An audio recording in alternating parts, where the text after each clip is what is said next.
With the goal of longevity, a major focus of the channel is to optimize biomarkers of as many organ systems as possible. With that in mind, resting heart rate and heart rate variability provide information about the heart, but also the nervous system and adrenal gland, which is what we'll see here. So obviously, resting heart rate and heart rate variability are measures localized to the heart, but we can see that their levels are impacted by the balance between the sympathetic nervous system and the parasympathetic nervous system, and more specifically, the vagus nerve. In addition, sympathetic nerve activation of the adrenal gland leads to the release of norepinephrine, which negatively impacts, or in other words, it leads to a higher resting heart rate and a lower heart rate variability.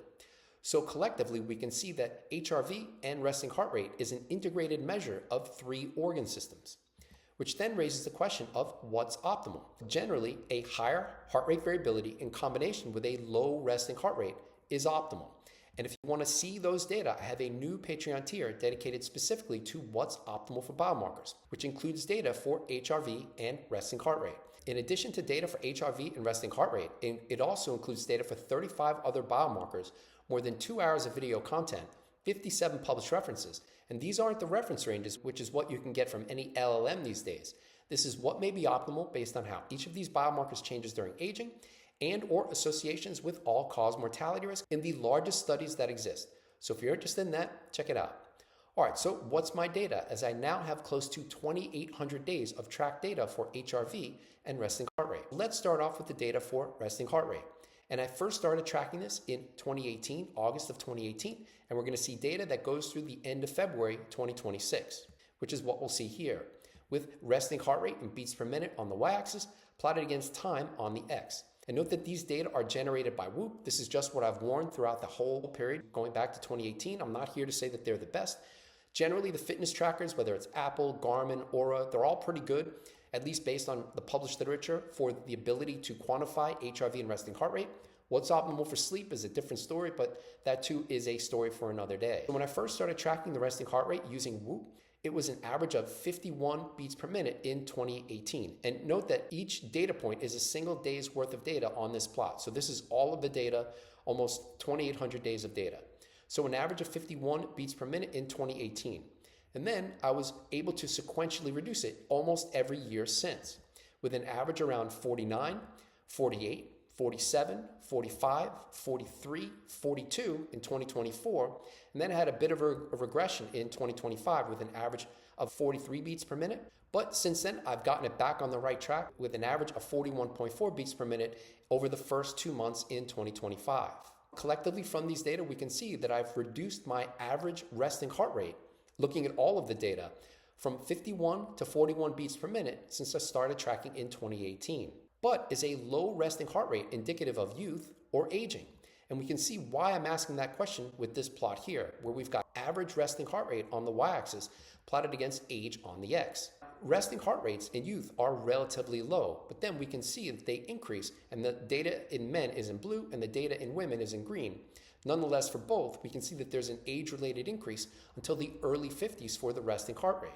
Now, I guess the good news, and I say I guess the good news, because as we'll see in a minute, maybe there's not so good news, is that I've resisted this age-related increase. Instead, I've had a continuous decrease for resting heart rate going back to 2018.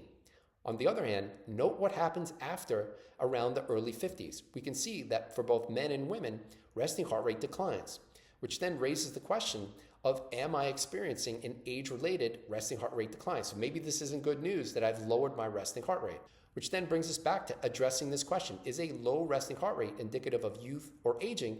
Because it follows an inverse U-shape during aging such that relatively low levels can be found in youth, but also in advanced age. And this is where looking at HRV comes in. For more context, we're going to take a look at HRV. But I should mention that I see a lot of people talking about their HRV as a singular metric. And conversely, I also see people talking about their resting heart rate as a singular metric and never once talking about HRV and vice versa. And I think this is a mistake because, as we'll see in a minute, they both provide complementary information. One shouldn't be, in my opinion, interpreted without information from the other. Now we're going to take a look at average yearly heart rate variability over that same time span that we saw for resting heart rate, which is what we'll see here, with HRV in milliseconds on the y-axis plotted against time on the x. Average HRV full year, again, these are all the data going back to 2018. Each data point represents a single day's worth of data. Average HRV in 2018 was 43 milliseconds. I was then able to increase it sequentially over the next couple of years to 56 and 58, but then had a regression in 2021 to an average of 52 milliseconds. Back on track after that, 59, 66, 67, but then I had another regression in 2025. And if people are interested in why the regression, what happened in 2025, I can talk about that more in the comments. And then back on track so far, my best ever 2 months in 2026. So we can see collectively from all of these data that I've been able to consistently increase from where I started, 47 milliseconds, to an average of 73 milliseconds in 2026. And I've also resisted HRV's age-related decline, and this goes into my equation for determining what's optimal.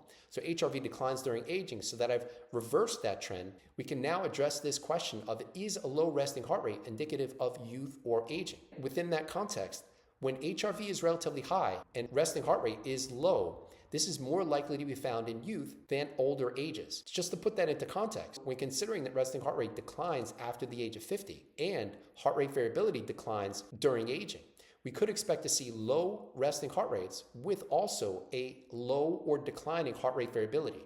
In my case, that's not what we see.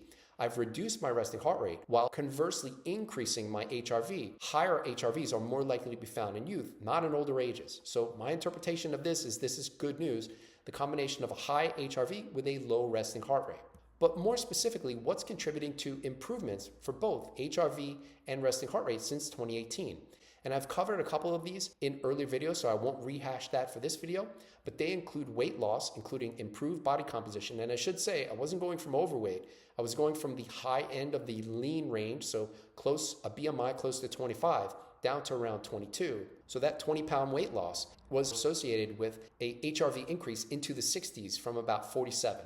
Exercise is obviously a big part of this equation too, and balancing, not overtraining, but balancing active days. So I do a standardized workout, an 80 to 90 minute workout once every 3 days with rest/active recovery days to not be overtrained. And to do that over and over and over a long period of time is how I've done this. So in the 2 non-workout days, I titrate activity lower, which I use the average daily heart rate to titrate overall daily activity relative to the workout day. I titrate that lower over the 2 days after the workout day, which has the highest average daily heart rate. And then for me, in my case, it takes 2 full days, around 2 full days to recover. And then I hit it again with that workout. So I've used that approach for a very long time. And that's a part of the equation for helping to optimize HRV and resting heart rate over this 7+ year period. But there's another factor that I recently discovered, and that may be related to that recent jump for HRV in conjunction with the lower resting heart rate. And I posted those data recently on Patreon. This is in the correlations tier on Patreon. So if you want to see that post, I'd recommend checking it out. I also post daily data for resting heart rate and heart rate variability. Rather than seeing update videos for HRV and resting heart rate a couple of times per year, I post daily data so you can see the daily struggle or daily challenge of trying to optimize them. And I love the challenge of it. I love talking about how I'm going to try to move the needle every day, whether it's by diet or rest/recovery, what the plan is for that day to help keep HRV and resting heart rate improving over time and resisting their age-related change. And I also post at least twice per day in other Patreon tiers, and I offer blood test consults, so if you're interested in that, check it out. We've also got a whole bunch of discount and affiliate links that you can use to test yourself that help support the channel, including ultralabtest.com, which is where I get the majority of my blood testing done. Note that ultralabtest.com uses Quest, and for those who want to help support the channel but don't have a Quest lab that's close to them, I recently picked up an affiliate link from Life Extension, which uses LabCorp. So if you're into blood testing like me and you want to help support the channel, you can do that if you're using ultralabtest.com, which uses Quest, or Life Extension, which uses LabCorp. At-home metabolomics, NAD testing with Infinity, so there are discount or affiliate links in the video's description. Epigenetic testing with True Diagnostic. At-home blood testing with SciFox Health, which includes the best epigenetic clock of epigenetic clocks, GrimAge. Oral microbiome composition.